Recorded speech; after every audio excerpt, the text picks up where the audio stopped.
জানিয়ে দিব আজকের বাংলার আপডেট সংবাদ। শুরুতের সংবাদ শিরোনাম। রাজনীতিতে উত্তাপ, পুলিশ আওয়ামী লীগ মুখোমুখি, পরিস্থিতি সামাল দিতে ব্যর্থ, থাকছে প্রতিবেদনে। হাসিনা কাদেরের বিরুদ্ধে মামলা খারিজ, রাজনৈতিক অঙ্গনে তোলপাড়, থাকছে প্রতিবেদনে। হঠাৎই গোল টেবিলে আওয়ামী লীগ বিএনপি, চমকে গেল রাজনৈতিক অঙ্গন, থাকছে প্রতিবেদনে।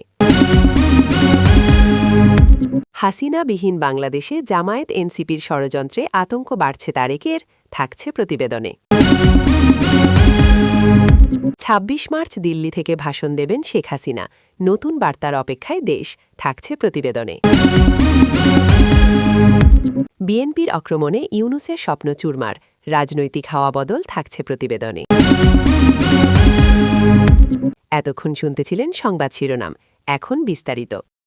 রাজনীতিতে উত্তাপ, পুলিশ আওয়ামী লীগ মুখোমুখি, পরিস্থিতি সামাল দিতে ব্যর্থতার অভিযোগ। দেশের রাজনৈতিক অঙ্গনে হঠাৎ করে উত্তেজনা চরমে পৌঁছেছে, যখন আইনশৃঙ্খলা বাহিনী এবং বাংলাদেশ আওয়ামী লীগের নেতাকর্মীরা সরাসরি মুখোমুখি অবস্থানে চলে আসে। রাজধানীর গুরুত্বপূর্ণ একটি এলাকায় সংঘটিত এই ঘটনার পর পরিস্থিতির দ্রুত অবনতি ঘটে এবং নিয়ন্ত্রণে আনতে হিমশিম খেতে হয় প্রশাসনকে। প্রত্যক্ষদর্শীরা জানান, পূর্বঘোষিত একটি কর্মসূচিকে কেন্দ্র করে আওয়ামী লীগের নেতাকর্মীরা রাস্তায় জড়ো হন। প্রথম দিকে পরিস্থিতি শান্ত থাকলেও কিছু সময় পর পুলিশ সদস্যদের সঙ্গে বাগবিতণ্ডা শুরু হয়। এক পর্যায়ে তা ধাক্কাধাক্কি ও সংঘর্ষে রূপ নেয়। পুলিশ সূত্রে জানা গেছে, জনসমাগম নিয়ন্ত্রণ ও নিরাপত্তা নিশ্চিত করতে তারা ঘটনাস্থলে উপস্থিত ছিল। তবে পরিস্থিতি দ্রুত উত্তপ্ত হয়ে ওঠায় তারা লাঠিচার্জ ও টিয়ার শেল ব্যবহার করতে বাধ্য হয়।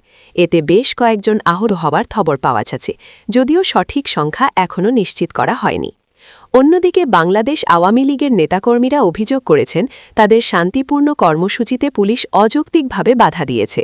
তারা দাবি করেন, কোনো উস্কানি ছাড়াই আইনশৃঙ্খলা বাহিনী শক্তি প্রয়োগ করেছে, যা পরিস্থিতিকে আরও খারাপ করে তোলে।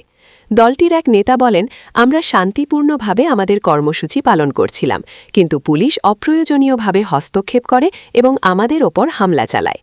এই ঘটনার পর এলাকায় আতঙ্ক ছড়িয়ে পড়ে। আশেপাশের দোকানপাট বন্ধ হয়ে যায় এবং সাধারণ মানুষ নিরাপদ স্থানে আশ্রয় নেয়।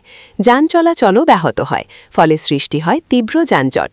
রাজনৈতিক বিশ্লেষকদের মতে, এই ঘটনা দেশের রাজনৈতিক অস্থিরতার একটি নতুন দিক তুলে ধরছে। তারা বলছেন, আইনশৃঙ্খলা বাহিনী এবং রাজনৈতিক দলের মধ্যে সরাসরি সংঘর্ষ পরিস্থিতিকে আরও জটিল করে তুলতে পারে। একজন বিশ্লেষক বলেন, যখন রাষ্ট্রীয় বাহিনী এবং একটি বড় রাজনৈতিক দলের নেতাকর্মীরা মুখোমুখি হয়, তখন তা শুধু একটি ঘটনার মধ্যে সীমাবদ্ধ থাকে না, এটি বৃহত্তর রাজনৈতিক সংকটের ইঙ্গিত দেয়। এদিকে প্রশাসনের পক্ষ থেকে বলা হয়েছে, পরিস্থিতি নিয়ন্ত্রণে আনতে সব ধরনের ব্যবস্থা নেওয়া হয়েছে। তারা দাবি করেছেন, আইনশৃঙ্খলা রক্ষার স্বার্থে প্রয়োজনীয় পদক্ষেপ নেওয়া হয়েছে। একজন পুলিশ কর্মকর্তা বলেন, আমরা পরিস্থিতি নিয়ন্ত্রণে আনার চেষ্টা করেছি। কোনো ধরনের বিশৃঙ্খলা যাতে না ঘটে, সেজন্যই আমরা কাজ করেছি। তবে বিরোধী রাজনৈতিক দলগুলো প্রশাসনের ভূমিকা নিয়ে প্রশ্ন তুলেছে। তারা বলছে, পরিস্থিতি সামাল দিতে ব্যর্থতা স্পষ্ট। তাদের মতে, আগেই যথাযথ ব্যবস্থা নিলে এমন পরিস্থিতির সৃষ্টি হতো না। বাংলাদেশ জাতীয়তাবাদী দল বিএনপির এক নেতা বলেন, এটি প্রশাসনের ব্যর্থতা। তারা পরিস্থিতি সামাল দিতে পারেনি এবং এর ফল ভোগ করতে হয়েছে সাধারণ মানুষকে। সামাজিক যোগাযোগ মাধ্যমে ঘটনাটির ছবি ও ভিডিও ছড়িয়ে পড়েছে। সেখানে দেখা যায়, পুলিশ ও নেতাকর্মীদের মধ্যে ধাওয়া পাল্টা ধাওয়া চলছে। অনেকেই এই ঘটনাকে উদ্বেগজনক হিসেবে দেখছেন এবং দ্রুত সমাধানের আহ্বান জানিয়েছেন। আইন বিশেষজ্ঞরা বলছেন, এই ধরনের সংঘর্ষ এড়াতে হলে রাজনৈতিক দল ও প্রশাসনের মধ্যে সমন্বয় প্রয়োজন। তারা মনে করেন, সংলাপ ও বোঝাপড়ার মাধ্যমে অনেক সমস্যা সমাধান করা সম্ভব। সাধারণ জনগণের প্রতিক্রিয়াও উদ্বেগজনক। অনেকেই বলছেন, রাজনৈতিক উত্তেজনার কারণে তাদের দৈনন্দিন জীবন ব্যাহত হচ্ছে। তারা শান্তি ও স্থিতিশীলতা চান। রাজনৈতিক পর্যবেক্ষকরা মনে করছেন, এই ঘটনা আগামী দিনগুলোতে আরও বড় রাজনৈতিক কর্মসূচির সূচনা হতে পারে। যদি পরিস্থিতি দ্রুত নিয়ন্ত্রণে না আনা হয়, তাহলে তা দেশ জুড়ে ছড়িয়ে পড়ার আশঙ্কা রয়েছে। সব মিলিয়ে বলা যায়, বাংলাদেশ আওয়ামী লীগের নেতাকর্মী ও পুলিশের মুখোমুখি অবস্থান দেশের রাজনৈতিক অঙ্গনে নতুন করে উত্তাপ সৃষ্টি করেছে। এখন সবার নজর পরিস্থিতি কিভাবে সামাল দেওয়া হয় এবং ভবিষ্যতে এই ধরনের ঘটনা এড়াতে কী পদক্ষেপ নেওয়া হয়। বিশ্লেষকদের মতে এটি শুধু একটি সংঘর্ষ নয়, বরং দেশের রাজনৈতিক স্থিতিশীলতার জন্য একটি বড় সতর্কবার্তা।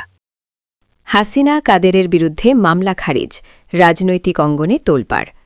বহুল আলোচিত একটি মামলায় সাবেক প্রধানমন্ত্রী শেখ হাসিনা এবং জ্যেষ্ঠ রাজনৈতিক নেতা ওবায়দুল কাদেরের বিরুদ্ধে দায়ের করা অভিযোগ খারিজ করে দিয়েছে আদালত। এই রায়ের পরপরই দেশের রাজনৈতিক অঙ্গনে শুরু হয়েছে তীব্র আলোচনা, প্রতিক্রিয়া এবং নতুন করে অবস্থান নেওয়ার প্রতিযোগিতা। আদালত সূত্রে জানা গেছে, দীর্ঘ শুনানি ও নথিপত্র পর্যালোচনার পর বিচারক অভিযোগের যথেষ্ট প্রমাণ না পাওয়ায় মামলাটি খারিজ করার সিদ্ধান্ত দেন। রায়ে বলা হয়, অভিযোগগুলোর পক্ষে গ্রহণযোগ্য ও স্পষ্ট প্রমাণ উপস্থাপন করা হয়নি, ফলে আইনি ভিত্তিতে মামলাটি টেকসই নয়। রায় ঘোষণার পরপরই বাংলাদেশ আওয়ামী লীগের নেতাকর্মীদের মধ্যে স্বস্তি ও উচ্ছ্বাস দেখা যায়। দলটির নেতারা এই রায়কে সত্যের বিজয় হিসেবে উল্লেখ করেছেন। তারা দাবি করেছেন, শুরু থেকেই এই মামলা রাজনৈতিক উদ্দেশ্য প্রণোদিত ছিল এবং এখন তা প্রমাণিত হয়েছে। একজন আওয়ামী লীগ নেতা বলেন, আমাদের নেতাদের বিরুদ্ধে যে অভিযোগ আনা হয়েছিল তা ছিল সম্পূর্ণ ভিত্তিহীন। আদালতের রায়ে সত্য প্রকাশ পেয়েছে। অন্যদিকে বিরোধী রাজনৈতিক দলগুলো এই রায় নিয়ে প্রশ্ন তুলেছে। তারা বলছে, মামলাটি খারিজ হওয়া নিয়ে আরও স্বচ্ছতা প্রয়োজন। তাদের মতে, গুরুত্বপূর্ণ রাজনৈতিক ব্যক্তিদের বিরুদ্ধে মামলা হলে তা যথাযথভাবে তদন্ত করা উচিত ছিল। বাংলাদেশ জাতীয়তাবাদী দল বিএনপির এক নেতা বলেন, এটি একটি গুরুত্বপূর্ণ মামলা ছিল। আমরা মনে করি বিষয়টি আরও গভীরভাবে তদন্ত করা উচিত ছিল, যাতে জনগণের সামনে সবকিছু পরিষ্কার হয়। রাজনৈতিক বিশ্লেষকদের মতে এই রায় দেশের রাজনৈতিক সমীকরণে নতুন মাত্রা যোগ করতে পারে। বিশেষ করে শেখ হাসিনা এবং ওবায়দুল কাদেরের রাজনৈতিক অবস্থান আরও শক্তিশালী হতে পারে। একজন বিশ্লেষক বলেন, মামলা খারিজ হওয়া শুধু আইনি বিজয় নয়, এটি একটি রাজনৈতিক বার্তাও। এর মাধ্যমে সংশ্লিষ্ট নেতারা নতুন করে রাজনৈতিক মাঠে সক্রিয় হওয়ার সুযোগ পেতে পারেন। এদিকে আইন বিশেষজ্ঞরা বলছেন, আদালতের এই সিদ্ধান্ত আইনি প্রক্রিয়ার অংশ এবং প্রমাণের ভিত্তিতেই এমন সিদ্ধান্ত নেওয়া হয়েছে। তারা মনে করেন, বিচার ব্যবস্থার উপর আস্থা রাখা উচিত এবং এই ধরনের রায়কে রাজনৈতিকভাবে অতিরিক্ত ব্যাখ্যা না করাই ভালো। সামাজিক যোগাযোগ মাধ্যমেও এ নিয়ে ব্যাপক প্রতিক্রিয়া দেখা যাচ্ছে। কেউ রায়কে স্বাগত জানাচ্ছেন, আবার কেউ সমালোচনা করছেন, ফলে বিষয়টি জনমনে বিভক্ত প্রতিক্রিয়া সৃষ্টি করেছে। রাজনৈতিক পর্যবেক্ষকরা বলছেন, এই রায়ের পর রাজনৈতিক দলগুলো তাদের কৌশল নতুন করে সাজাতে পারে। বিশেষ করে বাংলাদেশ আওয়ামী লীগ এই সুযোগে সাংগঠনিক কার্যক্রম জোরদার করতে পারে। অন্যদিকে বিরোধী দলগুলো এই রায়কে সামনে রেখে নতুন রাজনৈতিক কর্মসূচি গ্রহণ করতে পারে। তারা বিষয়টিকে রাজনৈতিক ইস্যু হিসেবে ব্যবহার করার চেষ্টা করতে পারে বলে ধারণা করা হচ্ছে। সাধারণ জনগণের মধ্যেও এই নিয়ে আলোচনা চলছে। অনেকেই জানতে চান, এই রায়ের পেছনের আইনি প্রক্রিয়া কী ছিল এবং এটি দেশের রাজনীতিতে কী প্রভাব ফেলবে। সব মিলিয়ে বলা যায়, শেখ হাসিনা ও ওবায়দুল কাদেরের বিরুদ্ধে মামলা খারিজের এই রায় দেশের রাজনৈতিক অঙ্গনে বড় ধরনের আলোড়ন সৃষ্টি করেছে। এখন সবার নজর এই রায়ের পর রাজনৈতিক পরিস্থিতি কোন দিকে মোড় নেয় এবং বিভিন্ন দল কিভাবে তাদের কৌশল নির্ধারণ করে। বিশ্লেষকদের মতে এটি শুধুমাত্র একটি আইনি সিদ্ধান্ত নয়, বরং এটি দেশের রাজনৈতিক ভবিষ্যতের ওপরও প্রভাব ফেলতে পারে। হঠাৎই গোলটেবিলে আওয়ামী লীগ বিএনপি, চমকে গেল রাজনৈতিক অঙ্গন। দীর্ঘদিনের রাজনৈতিক দ্বন্দ্ব, উত্তেজনা ও পাল্টাপাল্টি বক্তব্যের পর হঠাৎই এক গোলটেবিল বৈঠকে মুখোমুখি বসেছে দেশের দুই প্রধান রাজনৈতিক দল, বাংলাদেশ আওয়ামী লীগ এবং বাংলাদেশ জাতীয়তাবাদী দল বিএনপি। এই অপ্রত্যাশিত ঘটনাকে কেন্দ্র করে রাজনৈতিক অঙ্গনে সৃষ্টি হয়েছে ব্যাপক চাঞ্চল্য, কৌতূহল এবং নানা জল্পনা। কূটনৈতিক ও রাজনৈতিক সূত্রগুলো জানায়, রাজধানীর একটি নিরপেক্ষ ভেন্যুতে সীমিত পরিসরে এই বৈঠক অনুষ্ঠিত হয়। যদিও আনুষ্ঠানিকভাবে কেউই বৈঠকের বিষয়বস্তু প্রকাশ করেনি, তবু ধারণা করা হচ্ছে দেশের চলমান রাজনৈতিক সংকট, নির্বাচন ইস্যু এবং সহিংসতা এড়ানোর উপায় নিয়ে আলোচনা হয়েছে। বৈঠকে উভয় দলের শীর্ষ পর্যায়ের প্রতিনিধিরা অংশ নেন বলে জানা গেছে।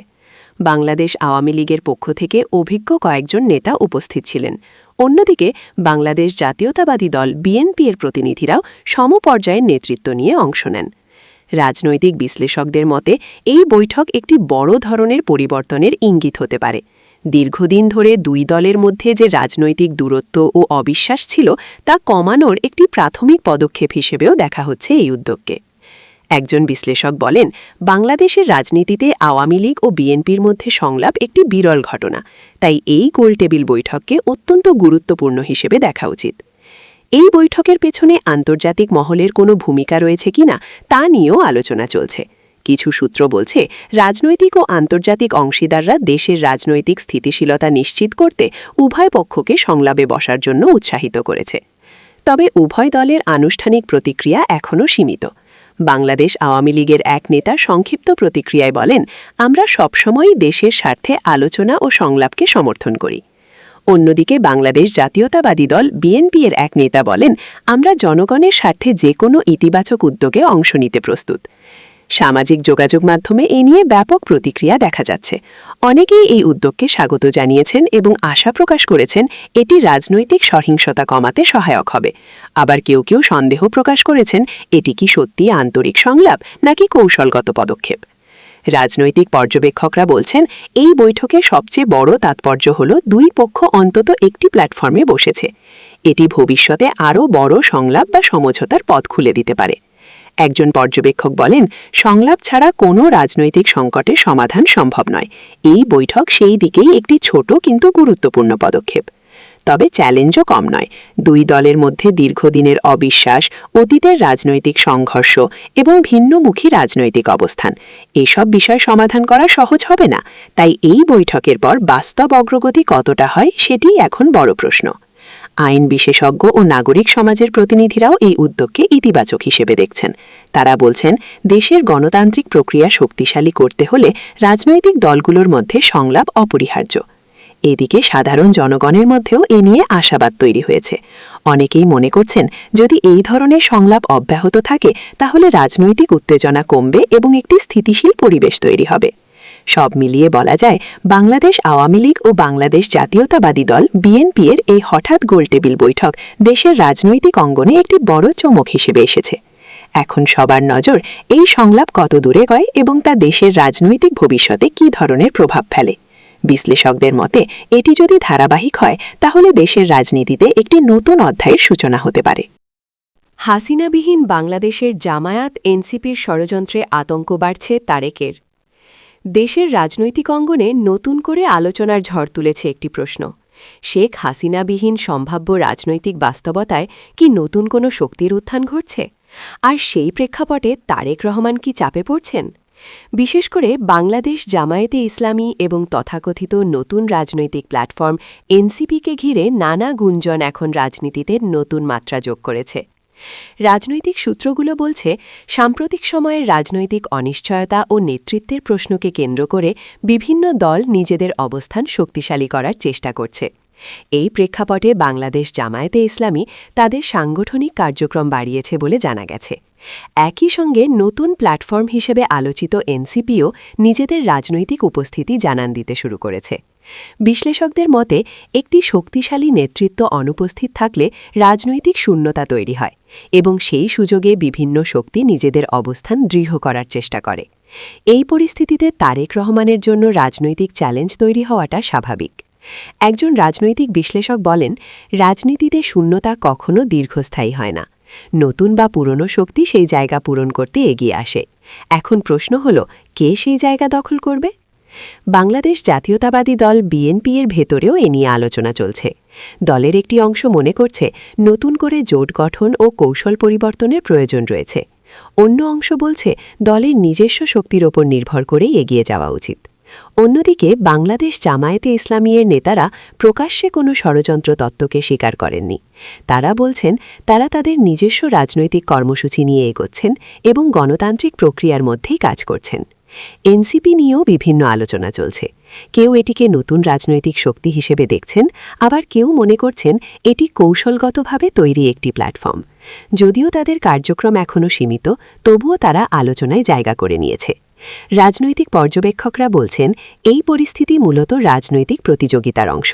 বিভিন্ন দল নিজেদের অবস্থান শক্তিশালী করতে চাইছে এবং এর ফলে নানা ধরনের গুঞ্জন তৈরি হচ্ছে। একজন পর্যবেক্ষক বলেন, ষড়যন্ত্রের কথা বলা সহজ, কিন্তু বাস্তবে এটি রাজনৈতিক প্রতিযোগিতা। কে কতটা সংগঠিত এবং জনসমর্থন পায় সেটি শেষ পর্যন্ত নির্ধারণ করবে। সামাজিক যোগাযোগ মাধ্যমেও এ নিয়ে তুমুল আলোচনা চলছে। কেউ বলছেন এটি একটি বাস্তব রাজনৈতিক পরিবর্তনের ইঙ্গিত, আবার কেউ মনে করছেন এটি অতিরঞ্জিত গুঞ্জন। সাধারণ জনগণের মধ্যেও এ নিয়ে মিশ্র প্রতিক্রিয়া দেখা যাচ্ছে।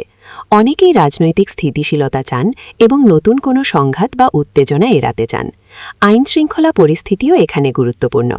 রাজনৈতিক উত্তেজনা বাড়লে তা সহিংসতায় রূপ নিতে পারে, যা দেশের সামগ্রিক পরিস্থিতিকে প্রভাবিত করতে পারে। সব মিলিয়ে বলা যায়, শেখ হাসিনাবিহীন সম্ভাব্য রাজনৈতিক বাস্তবতা নিয়ে আলোচনা এবং বাংলাদেশ জামায়াতে ইসলামী ও এনসিপিকে ঘিরে গুঞ্জন দেশের রাজনীতিতে নতুন উত্তেজনা তৈরি করেছে। এখন সবার নজর তারেক রহমান কিভাবে এই পরিস্থিতি মোকাবিলা করেন এবং রাজনৈতিক সমীকরণ কোন দিকে মোড় নেয়। বিশ্লেষকদের মতে আগামী দিনগুলোতেই এর অনেকটা পরিষ্কার হয়ে যাবে। ২৬ মার্চ দিল্লি থেকে ভাষণ দেবেন শেখ হাসিনা। নতুন বার্তার অপেক্ষায় দেশ।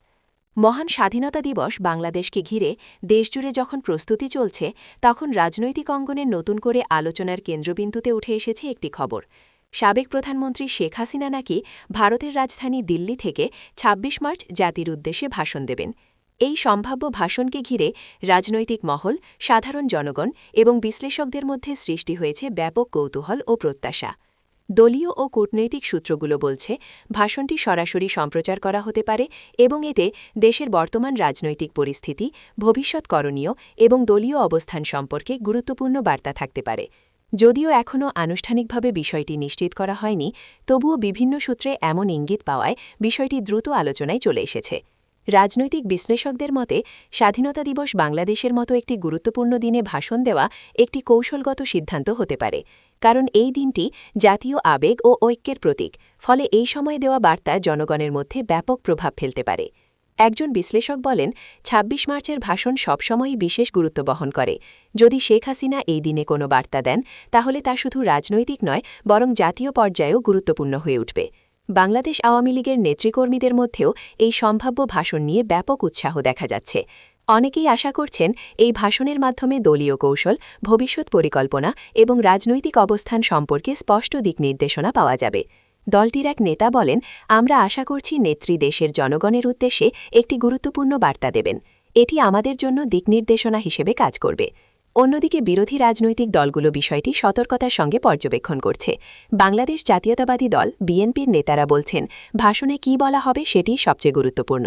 তারা মনে করছেন, এটি একটি রাজনৈতিক বার্তা হতে পারে, যা দেশের রাজনীতিতে নতুন মাত্রা যোগ করতে পারে। একজন বিএনপি নেতা বলেন, আমরা দেখতে চাই এই ভাষণে কী বার্তা দেওয়া হয়। দেশের বর্তমান পরিস্থিতি নিয়ে কী ধরনের অবস্থান নেওয়া হয় সেটিই মূল বিষয়। কূটনৈতিক মহলেও বিষয়টি নিয়ে আলোচনা চলছে। ভারতের রাজধানী দিল্লি থেকে ভাষণ দেওয়ার সম্ভাবনা দুই দেশের সম্পর্কের দিক থেকেও তাৎপর্যপূর্ণ বলে মনে করা হচ্ছে। বিশ্লেষকদের মতে এটি একটি কূটনৈতিক বার্তাও হতে পারে। সামাজিক যোগাযোগ মাধ্যমে ইতোমধ্যেই বিষয়টি ভাইরাল হয়ে গেছে। কেউ এটিকে ঐতিহাসিক ভাষণ হিসেবে দেখছেন, আবার কেউ এটিকে রাজনৈতিক কৌশল বলে ব্যাখ্যা করছেন। ফলে বিষয়টি জনমনে ব্যাপক আগ্রহ সৃষ্টি করেছে। রাজনৈতিক পর্যবেক্ষকরা বলছেন, এই ভাষণের মাধ্যমে কয়েকটি গুরুত্বপূর্ণ বিষয় উঠে আসতে পারে।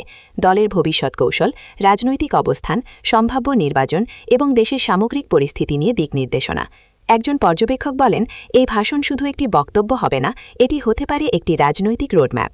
আইন শৃঙ্খলা বাহিনীও পরিস্থিতি পর্যবেক্ষণ করছে বলে জানা গেছে। সম্ভাব্য ভাষণকে কেন্দ্র করে দেশের বিভিন্ন স্থানে জনসমাগম হতে পারে, তাই নিরাপত্তা জোরদার করা হচ্ছে। সাধারণ জনগণের মধ্যেও এ নিয়ে ব্যাপক আগ্রহ দেখা যাচ্ছে। অনেকেই জানতে চান, শেখ হাসিনা কী বলবেন এবং তার বক্তব্য দেশের ভবিষ্যৎ রাজনীতিতে কী প্রভাব ফেলবে। সব মিলিয়ে বলা যায়, স্বাধীনতা দিবস বাংলাদেশের দিল্লি থেকে শেখ হাসিনার এই সম্ভাব্য ভাষণ এখন দেশের রাজনৈতিক অঙ্গনের সবচেয়ে আলোচিত বিষয়। এখন সবার নজর এই ভাষণ সত্যিই হয় কিনা এবং হলে তাতে কী বার্তা দেওয়া হয়। বিশ্লেষকদের মতে এটি দেশের রাজনৈতিক গতিপথে একটি গুরুত্বপূর্ণ প্রভাব ফেলতে পারে এবং নতুন করে রাজনৈতিক সমীকরণ তৈরি করতে পারে। বিএনপির আক্রমণে ইউনূসের স্বপ্ন চুরমার, রাজনৈতিক হাওয়া বদল। সাম্প্রতিক রাজনৈতিক ঘটনাপ্রবাহে নতুন করে আলোচনায় উঠে এসেছেন নোবেলজয়ী অর্থনীতিবিদ মোহাম্মদ ইউনূস। সাম্প্রতিক রাজনৈতিক উদ্যোগ, সামাজিক সংস্কার ভাবনা এবং বিকল্প নেতৃত্বের আলোচনার মধ্যেই তার পরিকল্পনাকে কেন্দ্র করে শুরু হয়েছে তীব্র বিতর্ক। বিশেষ করে বাংলাদেশ জাতীয়তাবাদী দল বিএনপি-এর কড়া সমালোচনা ও রাজনৈতিক আক্রমণের পর পরিস্থিতি নতুন মোড় নিয়েছে। রাজনৈতিক বিশ্লেষকদের মতে মোহাম্মদ ইউনুস দীর্ঘদিন ধরে সামাজিক ব্যবসা, দারিদ্র্য বিমোচন ও বিকল্প উন্নয়ন মডেলের মাধ্যমে পরিচিত হলেও সাম্প্রতিক সময়ে তার সম্ভাব্য রাজনৈতিক সম্পৃক্ততা নিয়ে আলোচনা শুরু হয়। এই প্রেক্ষাপটে একটি নতুন রাজনৈতিক স্বপ্ন বা প্ল্যাটফর্ম তৈরির গুঞ্জনও ছড়িয়ে পড়ে। তবে বাংলাদেশ জাতীয়তাবাদী দল বিএনপি এই উদ্যোগের কঠোর সমালোচনা করে। দলটির নেতারা বলেন, দেশের রাজনীতিতে নতুন কোনো শক্তি গড়ে তোলার নামে ভ্রান্তি তৈরি করা হচ্ছে। তাদের দাবি, এটি বাস্তবসম্মত নয় এবং জনগণের সমর্থন পাওয়া কঠিন হবে। একজন বিএনপি নেতা বলেন, দেশের রাজনীতি কোনো পরীক্ষাগার নয়, এখানে বাস্তব অভিজ্ঞতা ও সাংগঠনিক শক্তি প্রয়োজন। শুধু ধারণা দিয়ে রাজনৈতিক বাস্তবতা বদলানো যায় না। এই সমালোচনার পর থেকেই মোহাম্মদ ইউনুসের সম্ভাব্য রাজনৈতিক উদ্যোগ নিয়ে অনিশ্চয়তা তৈরি হয়েছে। অনেক বিশ্লেষক মনে করছেন, তার পরিকল্পনা এখন চাপের মুখে পড়েছে এবং তা বাস্তবায়ন করা কঠিন হয়ে যেতে পারে।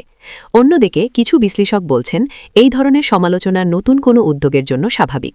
তারা মনে করেন, প্রতিষ্ঠিত রাজনৈতিক দলগুলো নতুন শক্তির উত্থানকে সহজভাবে নেয় না, ফলে সমালোচনা ও বিরোধিতা থাকবেই। রাজনৈতিক পর্যবেক্ষকরা বলছেন, এই ঘটনাকে কেন্দ্র করে দেশের রাজনৈতিক হাওয়া কিছুটা বদলাতে শুরু করেছে। নতুন নেতৃত্বের সম্ভাবনা, বিকল্প রাজনৈতিক প্ল্যাটফর্ম এবং প্রতিষ্ঠিত দলগুলোর প্রতিক্রিয়া সব মিলিয়ে একটি পরিবর্তনের ইঙ্গিত পাওয়া যাচ্ছে। একজন বিশ্লেষক বলেন, বাংলাদেশের রাজনীতিতে নতুন কোনো শক্তি আসার চেষ্টা করলে তা স্বাভাবিকভাবেই প্রতিরোধের মুখে পড়বে, তবে সেই প্রতিরোধই অনেক সময় পরিবর্তনের সূচনা করে। এদিকে বাংলাদেশ আওয়ামী লীগের পক্ষ থেকে এ বিষয়ে সরাসরি কোনো কড়া মন্তব্য পাওয়া যায়নি, তবে দলীয় সূত্রগুলো বলছে তারা পরিস্থিতি পর্যবেক্ষণ করছে এবং প্রয়োজন অনুযায়ী অবস্থান নেবে। সামাজিক যোগাযোগ মাধ্যমে এ নিয়ে তুমুল আলোচনা চলছে। কেউ বলছেন, ইউনুসের মতো একজন আন্তর্জাতিকভাবে পরিচিত ব্যক্তি রাজনীতিতে আসা ইতিবাচক হতে পারে। আবার কেউ মনে করছেন, এটি বাস্তব রাজনীতির সঙ্গে খাপ খাবে না। সাধারণ জনগণের মধ্যেও এ নিয়ে মিশ্র প্রতিক্রিয়া দেখা যাচ্ছে। অনেকেই নতুন নেতৃত্ব ও নতুন চিন্তার পক্ষে মত দিচ্ছেন, আবার কেউ পুরনো ও প্রতিষ্ঠিত নেতৃত্বের ওপর আস্থা রাখছেন। আইন ও রাজনৈতিক বিশ্লেষকরা বলছেন, একটি নতুন রাজনৈতিক শক্তি গড়ে তুলতে হলে দীর্ঘমেয়াদী পরিকল্পনা, সাংগঠনিক কাঠামো এবং জনগণের আস্থা প্রয়োজন। শুধু জনপ্রিয়তা বা আন্তর্জাতিক পরিচিতি দিয়ে তা সম্ভব নয়। সব মিলিয়ে বলা যায়, বাংলাদেশ জাতীয়তাবাদী দল বিএনপি এর সমালোচনার মুখে মোহাম্মদ ইউনুসের সম্ভাব্য রাজনৈতিক স্বপ্ন এখন বড় চ্যালেঞ্জের মুখে। এখন সবার নজর তিনি কিভাবে এই পরিস্থিতি মোকাবেলা করেন এবং তার পরিকল্পনা আদৌ বাস্তবায়িত হয় কিনা। বিশ্লেষকদের মতে, এই ঘটনা প্রবাহ দেশের রাজনৈতিক অঙ্গনে নতুন সমীকরণ তৈরি করতে পারে এবং ভবিষ্যতে বড় পরিবর্তনের ইঙ্গিত দিতে পারে।